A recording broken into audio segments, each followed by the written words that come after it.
हमारे ब्रज की दो सखियां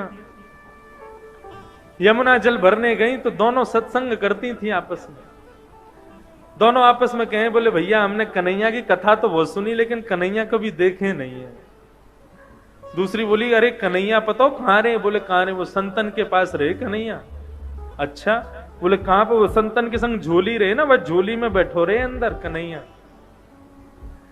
अच्छा, कब मिलेगो हमें, कब दर्शन देगो झोली ते निकल के? तभी एक संत वहां पर आकर के यमुना किनारे बैठे, उन्होंने अपना झोली कमंडल सब उतार के वहां रख दिया और स्वयं यमुना जी में स्नान करने चले गए। अब तो दोनों सखी बोली, बोले भैया या की कमंडल या की झोली में जरूर कन्हैया बैठे होंगे, चल चल के दर्शन करें। बोले कहीं संत निकल के नहीं आ जाए। बोले अरे जितने में आवे को इतने तो हम देख के वाकू भाग जाएंगे।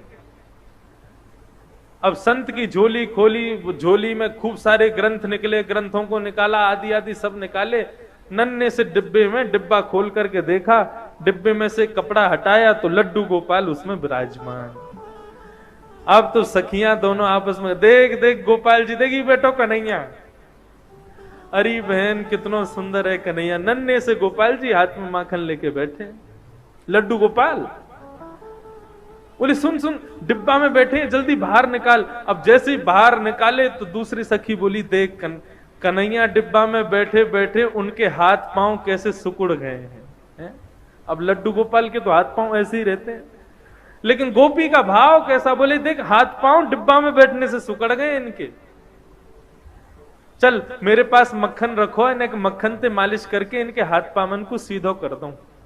अब तो मक्खन से जैसे ही मालिश करनी शुरू करी, करते करते करते करते लड्डू गोपाल भगवान खड़े हो गए, पैर भी सीधे हो गए, हाथ भी सीधे हो गए, कन्हैया खड़े हो गए। जैसे ही खड़े हुए इतने में संत आए, और संत जैसे ही आए तुरंत कन्हैया को रख करके डिब्बे में भागी वहां से। संत ने आकर के देखा तो लड्डू गोपाल, जो कि लड्डू गोपाल के रूप में थे, वो खड़े हो गए हैं। संत ने तो कहा कि अब उन सखी रुकती तो उनको प्रणाम करता, वो तो चली गई। प्रभु आज आपने बड़ी कृपा करी, आपने ऐसा चमत्कार दिखाया, आज ऐसे स्वरूप में दर्शन दिए। साष्टांग दंडवत करके जैसे ही चरण स्पर्श किए, संत का स्पर्श करते ही लड्डू गोपाल फिर से लड्डू गोपाल बन गए। संत के नेत्रों से आंसू बहने लगे, 2-4 घंटे रोता ही रहा। बोले प्रभु उन सखियों को यह तक नहीं पता कि आपके भोग के लिए मंत्र क्या बोलना चाहिए, आपका स्पर्श कैसे करना चाहिए, आपका भोग कैसे लगाना चाहिए। ऐसे अबोध उन सखियों के भाव से आप सीधे हो गए, और मैं जिसने आपकी प्राप्ति के लिए घर छोड़ा, परिवार छोड़ा, सब कुछ छोड़ के सन्यासी बना, मेरे स्पर्श करते ही आप फिर से लड्डू गोपाल बन गए। क्यों? आपको मैं प्रिय नहीं हूं? भगवान बोले अब तो बोलना ही पड़ेगा। तुरंत गोपाल जी बोलने लगे, बोले देखो हम आपके पास रहते हैं क्योंकि आप भाव से हमारी सेवा करते हो, लेकिन आप सदैव हमको मूर्ति मानते हो। उन सखियों ने हमको मूर्ति नहीं माना, इसलिए हम खड़े हो गए। ये मूर्ति भाव अपने हृदय से निकाल दो।